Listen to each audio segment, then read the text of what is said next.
Pronunciamiento en torno a la situación que atraviesa el pueblo colombiano. Desde el Grupo de Trabajo Claxo, Estudios Críticos en Discapacidad, manifestamos un contundente rechazo a la violencia estatal, política y político-sexual en Colombia.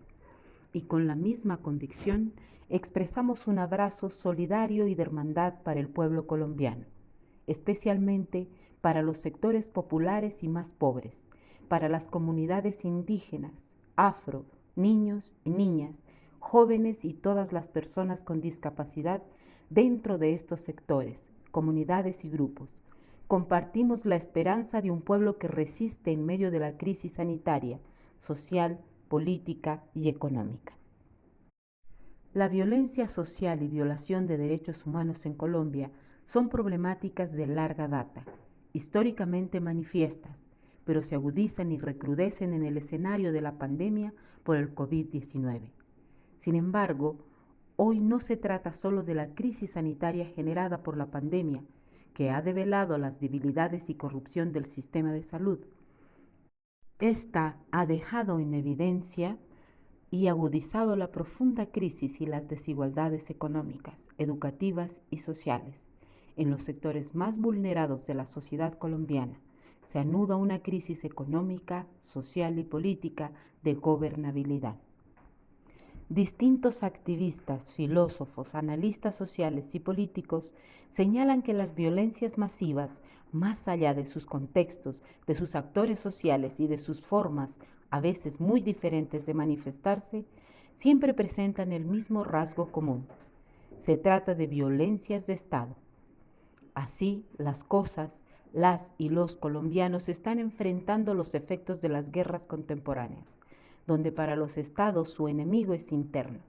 Se enfrenta un conflicto armado de más de 6 décadas y bajo los influjos de este emergen condiciones que conducen a una potenciación de la violencia y a una estigmatización de la vulnerabilidad de cierto conjunto de personas que puede provocar el deseo de destruirlas.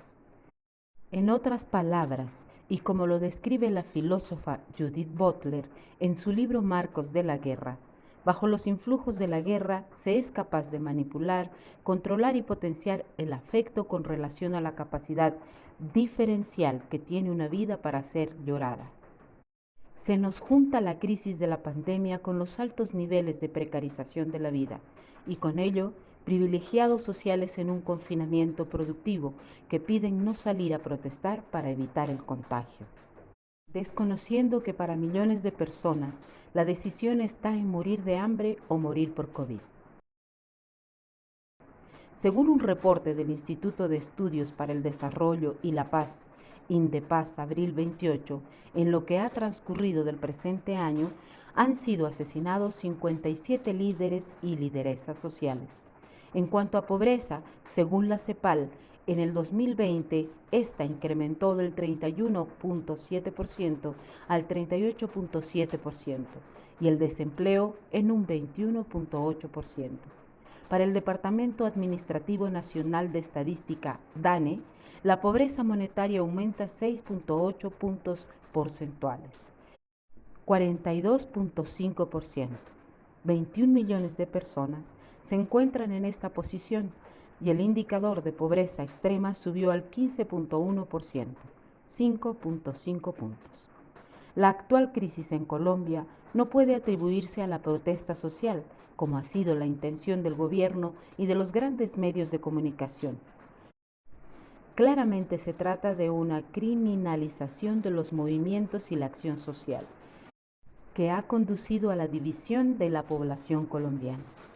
Las manifestaciones sociales empezaron el 28 de abril frente al proyecto de reforma tributaria radicado por el presidente Iván Duque, Ley de Solidaridad Sostenible 439 de 2021, que incluía un aumento de los impuestos sobre la renta y en productos básicos de la canasta familiar. Pero una semana después constituyen una expresión de la indignación, el cansancio, el miedo, el hambre y la precariedad que afecta a la población más pobre del país. La ONG Temblores, a través de su plataforma Grita, ha registrado Desde las 6 horas de abril 28 y las 10 horas de mayo 6, 1.728 casos de violencia policial, discriminados en 234 víctimas de violencia física por parte de la policía, 37 víctimas de violencia homicida presuntamente por parte de la policía, 934 detenciones arbitrarias en contra de los manifestantes, 341 intervenciones violentas por parte de fuerza pública, 26 víctimas de agresión en sus ojos, 98 casos de disparos de armas de fuego por parte de la policía, 11 víctimas de violencia sexual por parte de la fuerza pública.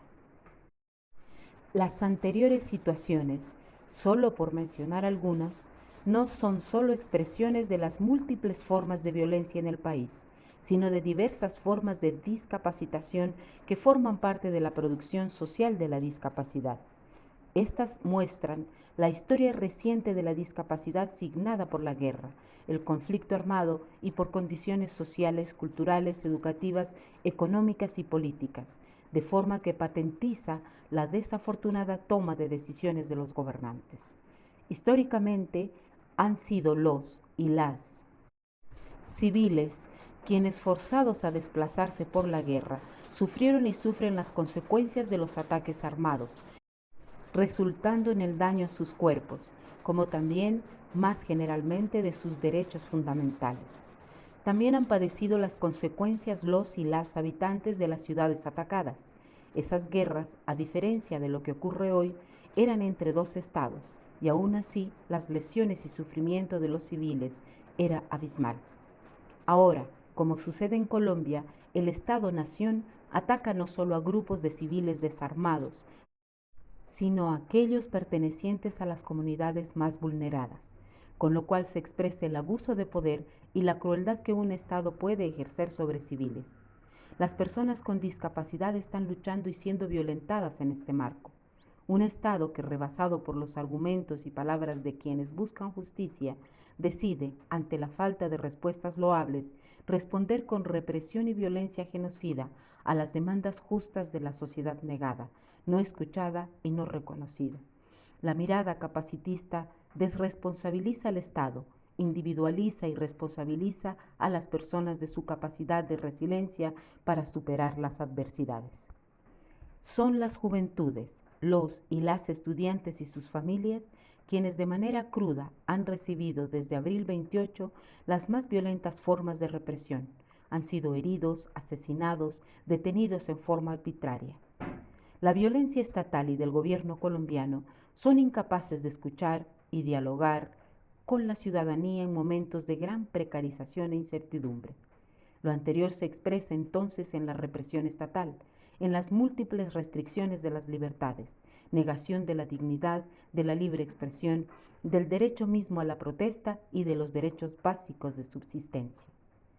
Lo que es leído como un abuso policial pasa a convertirse en una clara violación de los derechos humanos que impide o restringe las esperanzas de una vida buena, del buen vivir de los colombianos y colombianas de todos los sectores de la población. Pasados varios días y teniendo en cuenta que justamente las condiciones de precariedad económicas, educativas, en salud, etcétera, que se han venido construyendo desde tantos años atrás, hacen laceraciones muy fuertes a la cotidianidad de las personas. Exigimos al Gobierno Nacional la desmilitarización del país para iniciar negociaciones convocando de manera inmediata a todas las voces que requieren ser escuchadas. Desde el Grupo de Trabajo Claxo, Estudios Críticos en Discapacidad, acompañamos al pueblo colombiano en esta situación, denunciando el abuso de poder que se encuentra profundizando el gobierno en los últimos días. Solicitamos el acompañamiento y difusión de lo que acontece en Colombia a través de distintos organismos e instituciones de la región. Exigimos que ya mismo se frene la criminalización y la militarización de la protesta social que produce daños irreparables en la vida de la ciudadanía colombiana. Exigimos que se abra de manera inmediata y real la mesa de negociación que convoque a las voces que han estado denunciando los atropellos del Estado y reclamando sobre las necesidades del pueblo colombiano.